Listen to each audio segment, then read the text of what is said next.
Salam budaya. Selamat berjumpa para pecinta sejarah Nusantara.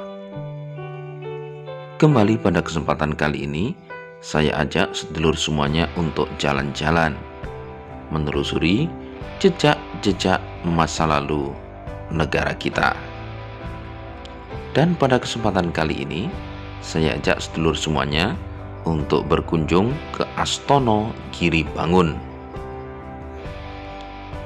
Astono Giri Bangun dikenal sebagai makam keluarga Presiden kedua Republik Indonesia, yakni Haji Muhammad Soeharto. Di atas Astono Giri Bangun, di lereng Tenggara, berdiri makam keluarga Istana Puro Mangkunegaran, yakni Astono Mangadeg. Makam keluarga salah satu dinasti yang merupakan keturunan dinasti Mataram Islam tersebut terletak di Desa Karangbangun, Kecamatan Matese, Kabupaten Karanganyar, Provinsi Jawa Tengah. Sebagai leluhur, di atasnya Astono Mangadeg melindungi atau oleh orang Jawa menyebutnya memayungi atau menjadi payung keberadaan makam anak cucunya. Namun di balik kemegahan kedua komplek makam tersebut, ternyata ada hal-hal mistis yang menyelimutinya. Hal tersebut memunculkan mitos bahwa makam tersebut merupakan tempat yang sakral. Juru kunci dari makam tersebut mengungkapkan bahwa memang benar ada hal-hal mistis atau fenomena-fenomena elok dan misterius yang sempat terjadi.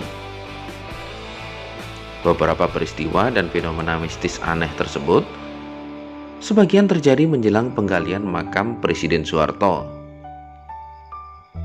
Diungkapkan bahwa suasana pemakaman Soeharto di Astono Giri Bangun kala itu sangat redup. Tidak ada awan, dengan hembusan angin yang dirasakan sangat pelan. Saat itu suasananya sangat tenang, seolah-olah bumi ini siap menyambut kedatangan jasad Presiden Soeharto.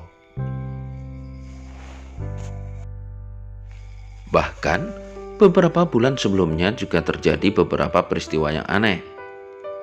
Di antaranya adalah terjadi longsor mendadak di bawah perbukitan Astono Giri Bangun. Padahal ketika itu, cuaca sedang tidak buruk. Peristiwa aneh yang terjadi lagi adalah sebelum dimakamkannya jasad Presiden Soeharto pada hari Minggu Wage tanggal 27 Januari tahun 2008, setelah azan Ashar sekitar pukul 15.30 waktu Indonesia bagian Barat, keluarga besar Jenderal Soeharto, Presiden kedua Republik Indonesia tersebut terlebih dahulu melakukan upacara bedah bumi, yakni dengan menancapkan linggis ke tanah pemakaman sebanyak 3 kali. Upacara tersebut dipimpin oleh Beguk Purnomo Sidi. Mantan Bupati Wonogiri ini mengatakan bahwa kegiatan tersebut bertujuan agar penggalian dapat berjalan dengan lancar dan selamat. Saat itu, pada penancapan linggis yang pertama dan kedua tidak terjadi peristiwa apa-apa. Namun pada saat penancapan linggis yang ketiga, ada kejadian yang membuat bulu kuduk merinding. Tiba-tiba terdengar suara seperti ledakan, sangat keras, bergema di atas kepala kami. Demikian juru kunci yang bernama Sukirno tersebut menyatakan. Mendengar bunyi tersebut, para penggali makam dan orang-orang di sekitarnya sontak terkejut. Mereka bingung dan mencari-cari dari mana asal suara menggelegar tersebut, akan tetapi tak menemukannya.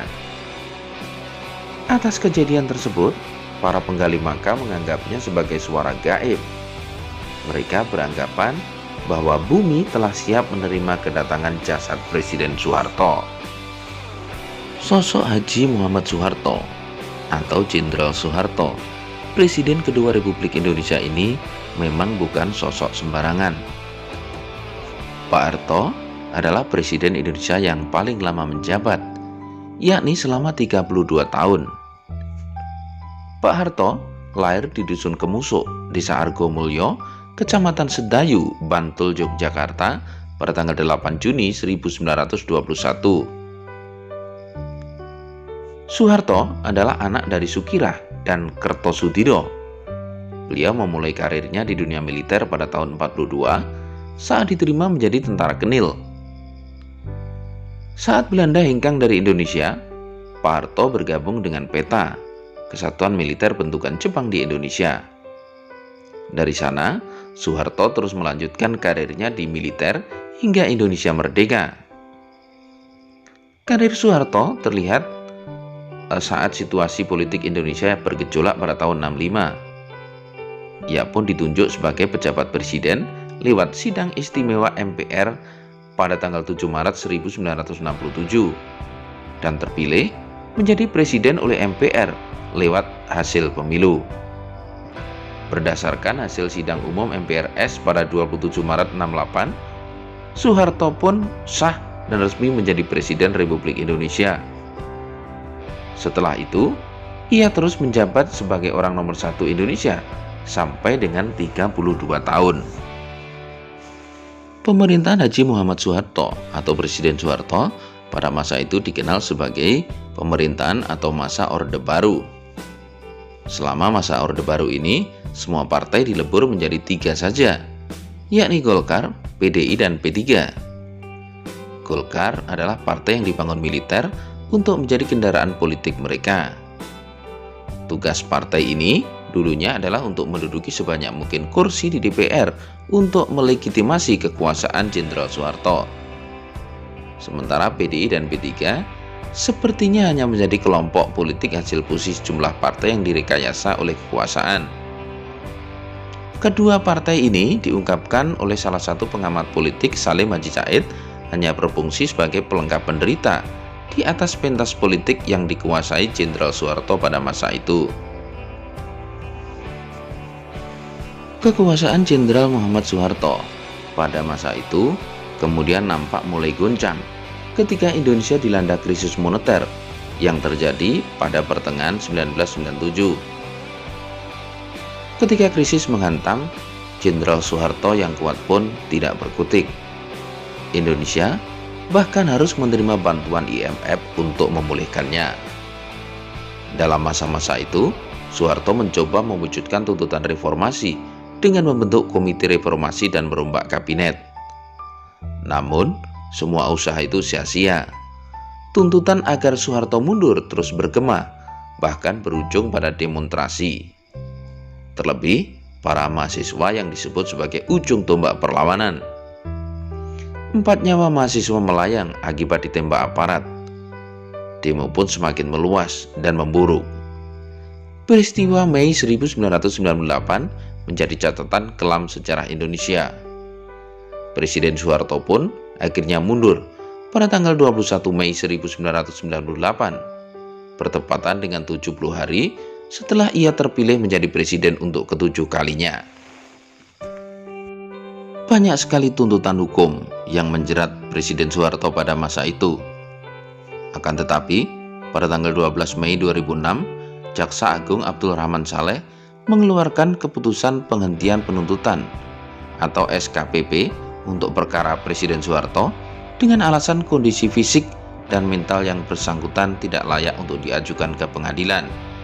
Karena memang pada saat itu Pak Harto sedang menderita sakit. Haji Muhammad Soeharto atau Jenderal Soeharto tutup usia pada tanggal 27 Januari 2008 atau hampir 10 tahun setelah beliau mundur dari jabatannya sebagai Presiden kedua Indonesia. Terlepas dari segala kontroversi yang ada, jasa beliau sebagai presiden terlama sekaligus presiden kedua Republik Indonesia tentu saja tidak bisa kita kesampingkan begitu saja. Jejak-jejak beliau tersebar di seluruh penjuru Nusantara. Dan tentu saja, bangsa yang baik adalah bangsa yang bisa menghargai jasa para pendahulunya. Salam.